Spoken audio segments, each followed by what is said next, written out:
পেশেন্টদের পক্ষে এই খড়ের গাদায় সুচ খোঁজা মুশকিল, কোন সুচটা আসলে সেলাইটা হবে। মানে সবাই বলছে করি, কিন্তু কে অ্যাকচুয়ালি প্রপারলি ট্রেন্ড ওয়েতে করছে এবং ঠিক কাজটা ডেলিভার করছে সেটা বুঝবে কি করে লোকে? খুব ডিফিকাল্ট। এইটাই তো প্রবলেম, এইখানে ডিলেম। যদি পেশেন্ট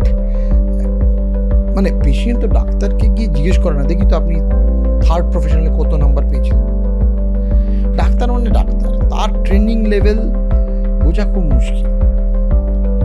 এইটা কিন্তু সত্যি একটা আমাদের ডাক্তারদের দিক থেকে এই জিনিসটা কমিউনিকেট করা খুব ইম্পর্টেন্ট হয়ে গেছে, যে আমি ডাক্তার হিসেবে যেটা ডেলিভার করছি সেটা একটা solid evidence based training program থেকে আমি শিখে স্কিলটা অ্যাকোয়ার করে অ্যাপ্লাই করে প্রুভেন একটা জিনিস আপনাকে আমি দিচ্ছি। এই জিনিসটা খুব মুশকিল। মানে কলকাতা শহরে তো অনেকেই বেকড রসগোল্লা বানায়, তার মধ্যে কিছু কিছু দোকানের বেকড রসগোল্লা সোকল্ড অথেন্টিক।